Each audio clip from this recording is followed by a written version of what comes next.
Olá, meus prezados alunos, eu cumprimento a todos os amigos e irmãos com a paz do Senhor Jesus Cristo. Nessa pré-aula, eu estarei mais uma vez comentando a lição bíblica do CETEC Vida Cristã. O escritor e comentarista desta revista é o pastor Josafá Batista Soares, pastor presidente da Igreja Assembleia de Deus na cidade de Botirama, no estado da Bahia.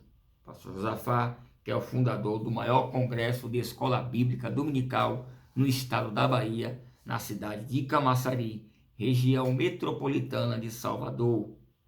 E nesta ocasião, por graça e misericórdia divina, ficamos felizes por chegar ao fim do nosso trimestre e, consequentemente, o fim da nossa interessantíssima série de 13 lições sobre as lições atuais da comovente história do príncipe Absalão.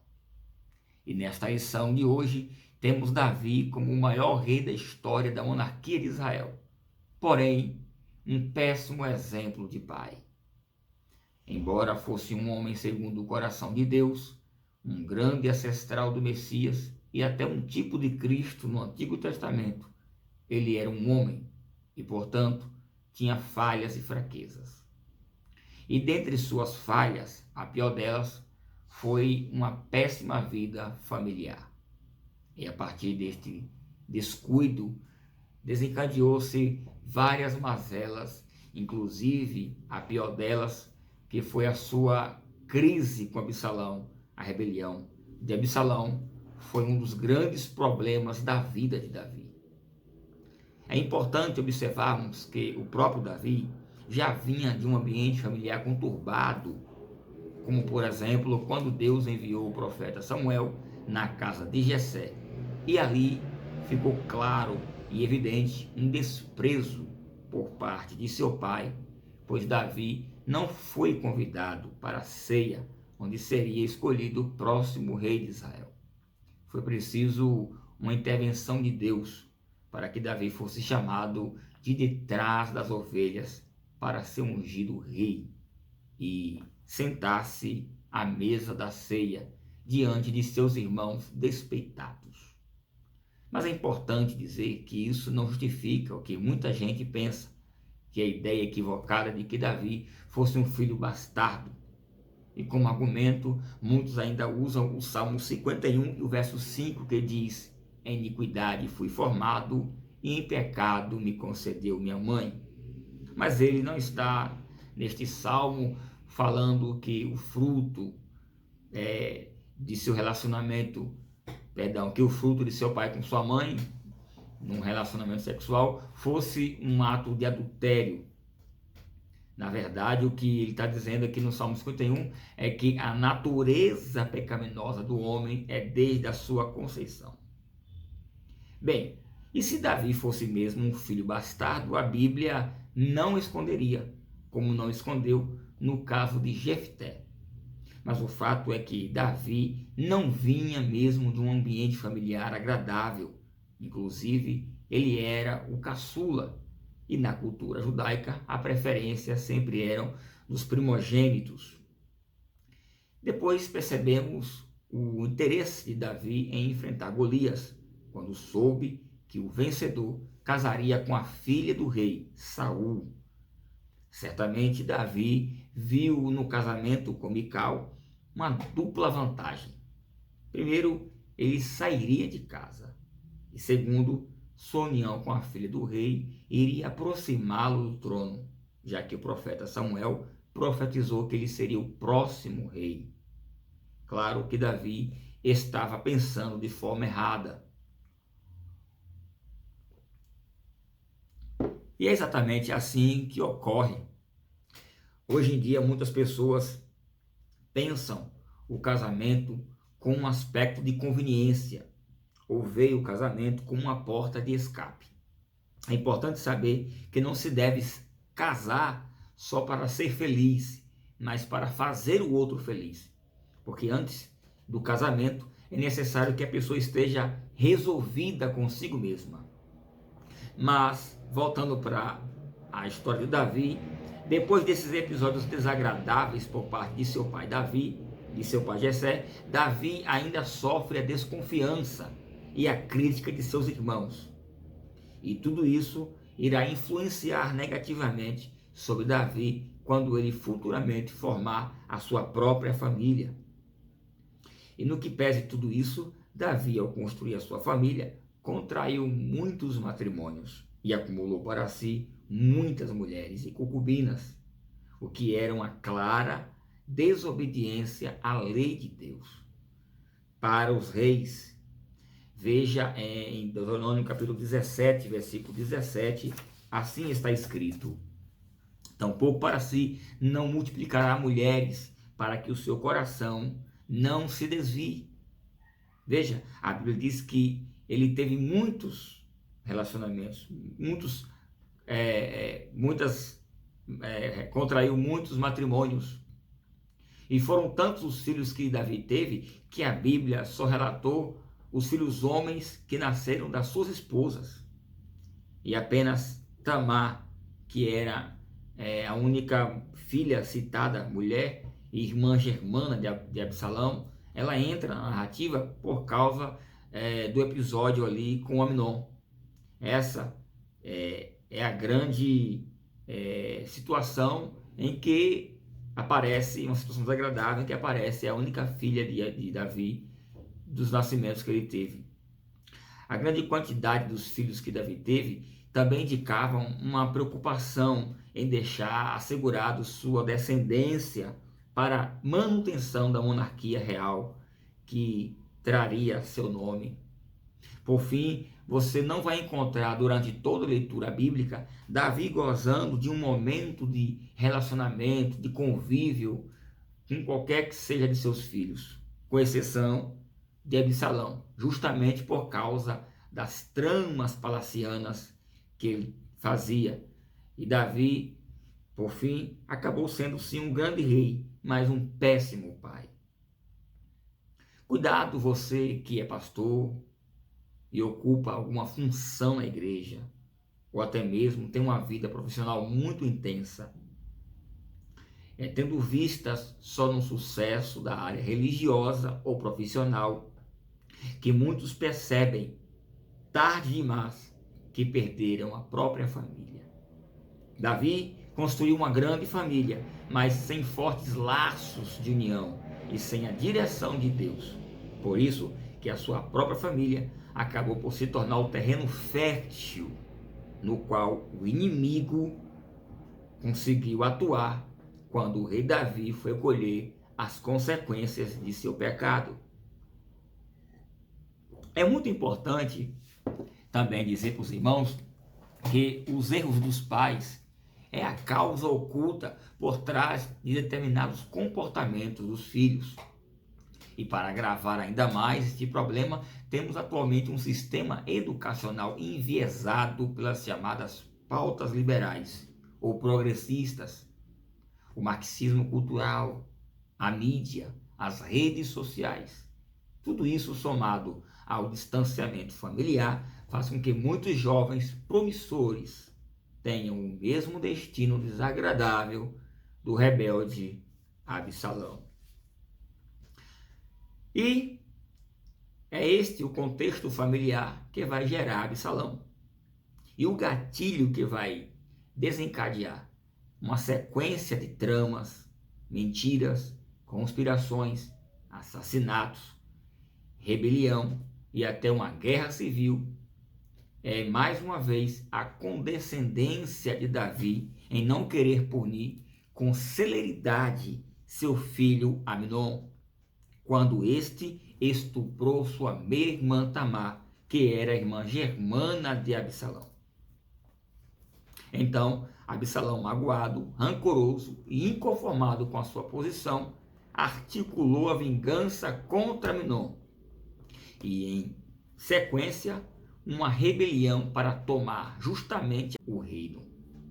E assim como o rei Davi era um tipo de Cristo, podemos dizer que Absalão foi um tipo de Satanás, porque em sua vingança, gerada pela sua desobediência e rancor e ideias subversivas, ele tenta tomar o trono, o reino do verdadeiro rei.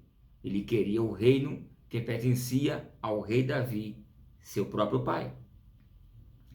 E isto é o que Satanás vem tentando fazer ao longo da história. Então, observemos as semelhanças.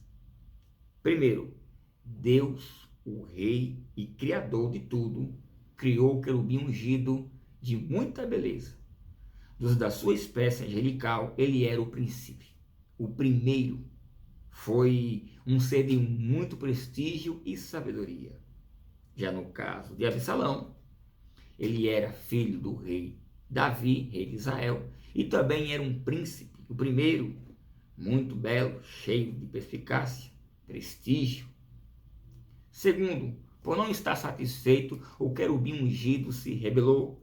Veja o que Ezequiel diz no capítulo 28, versículo 17, assim está escrito: elevou-se o teu coração por causa da tua formosura, corrompeste a tua sabedoria por causa do teu resplendor.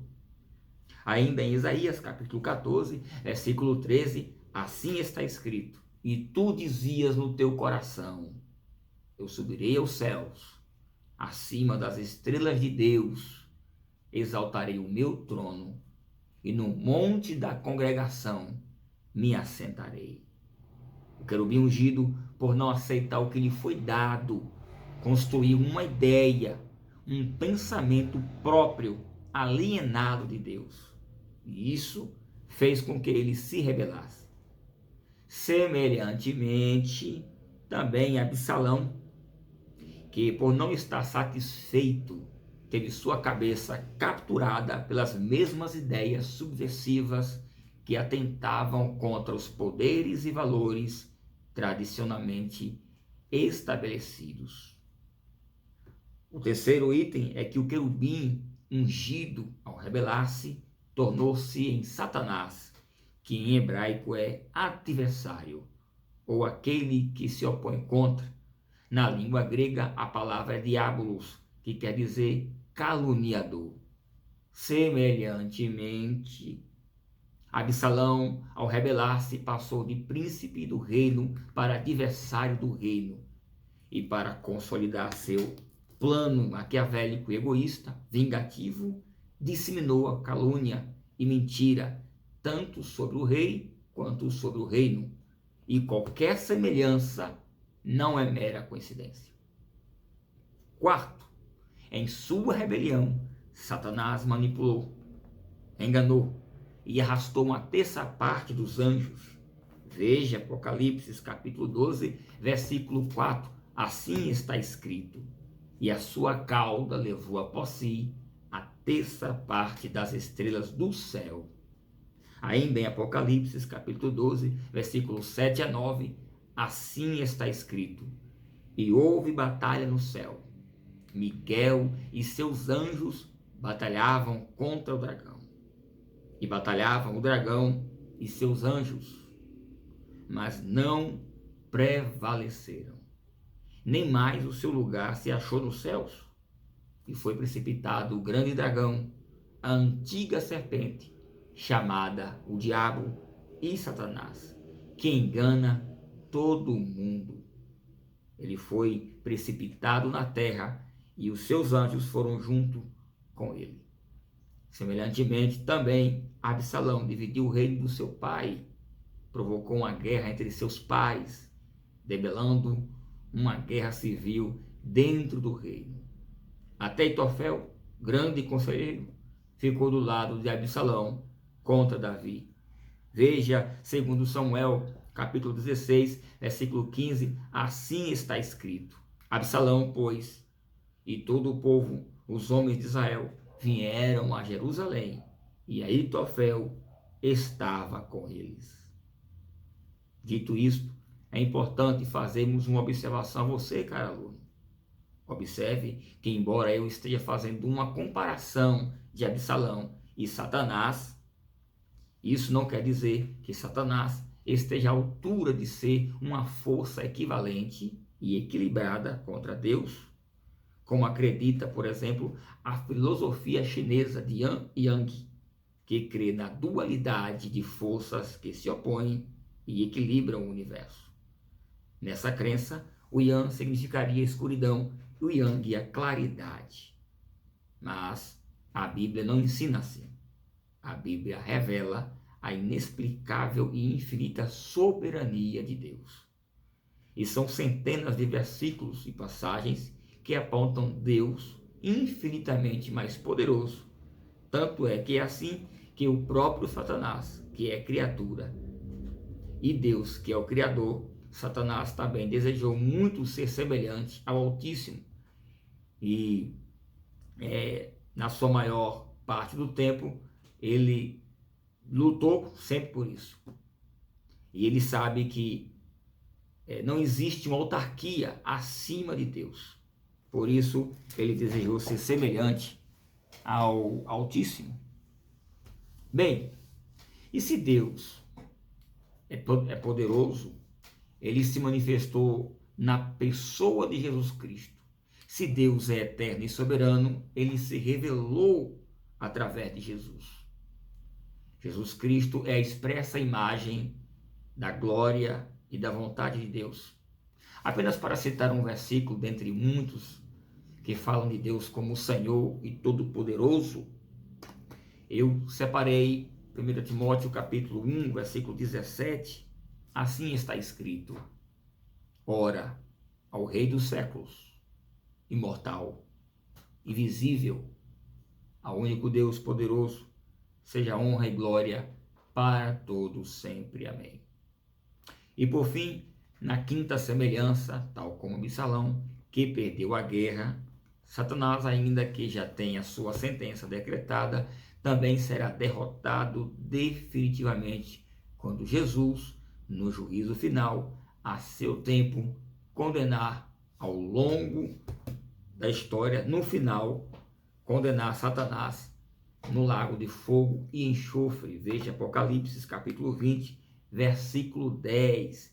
Assim está escrito: e o diabo, que os enganava, foi lançado no lago de fogo e enxofre, onde estão a besta e o falso profeta.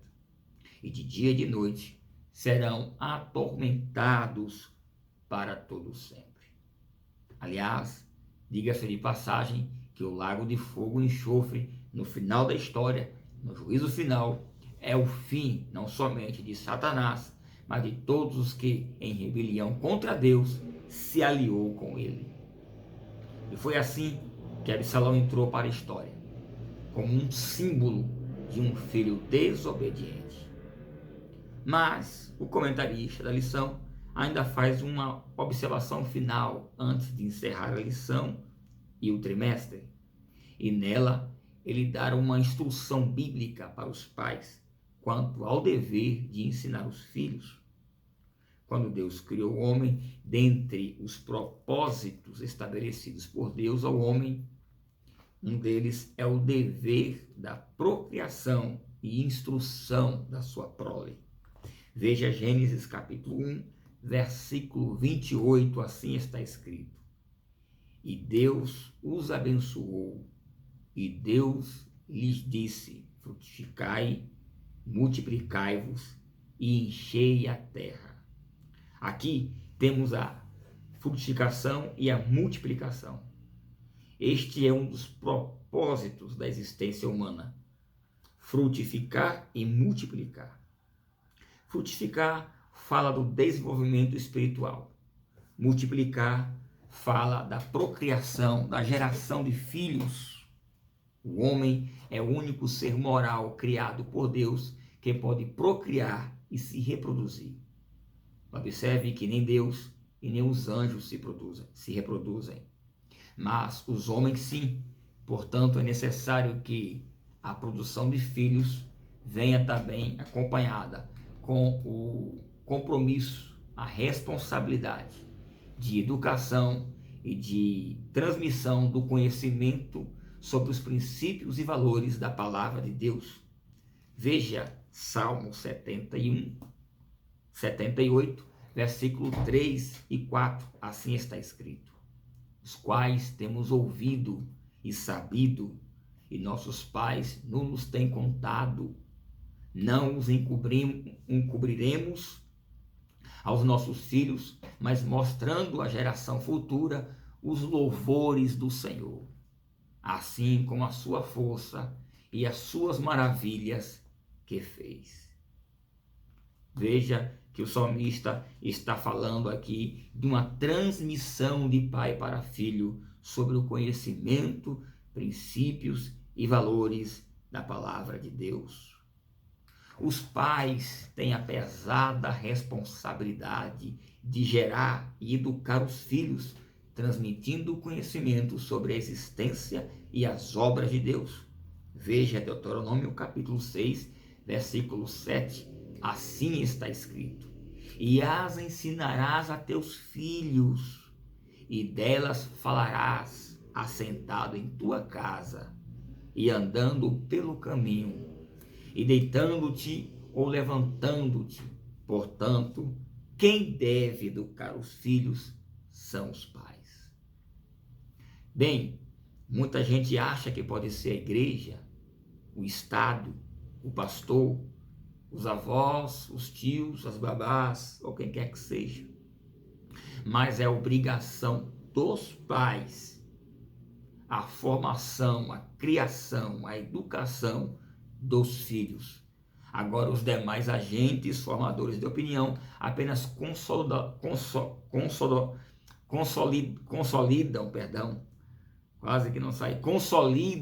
a alfabetização. Vivemos em um período em que o Estado está cada vez mais cerceando a liberdade do cidadão. Hoje, por exemplo, os pais são obrigados a matricularem seus filhos aos 4 anos de idade. O Estado não quer somente ensinar, quer educar e transmitir valores e conceitos contrários ao que a família acredita. Daí a grande responsabilidade de você, pai, ser o responsável pela formação do conhecimento de Deus a seus filhos. Mas eu lembro que uma das finalidades da criação do homem é justamente essa, a responsabilidade de não somente gerar, mas também de ensinar, educar sobre a palavra de Deus e suas maravilhas, sobre a existência de Deus, sobre o plano de salvação através de seu Filho revelado, seu Filho Jesus Cristo. Por fim, eu quero agradecer a você, caro aluno e seguidor desse canal. O meu desejo é que este conteúdo tenha lhe servido de crescimento espiritual e intelectual para a sua formação cristã. Peço desculpas pelos erros de produção midiática aqui, pois, como você deve ter percebido, os vídeos são simples e com pouca edição. Meu sentimento aqui é de gratidão ao pastor Rafael Batista Soares pela elaboração de mais um importante material de ensino bíblico, esta maravilhosa revista. Mas, acima de tudo, também agradeço ao Senhor Jesus, que por estes breves momentos tem me feito útil por amor de vós. E como sempre faço, eu encerro com um texto que está em 2ª carta de Paulo a Corinto, capítulo número 12, versículo 15, assim está escrito: eu, de muita boa vontade, gastarei, e me deixarei gastar pelas vossas almas, ainda que, amando-vos cada vez mais, seja menos amado. Que Deus te abençoe muito, e se Ele nos permitir, até a próxima aula. Amém.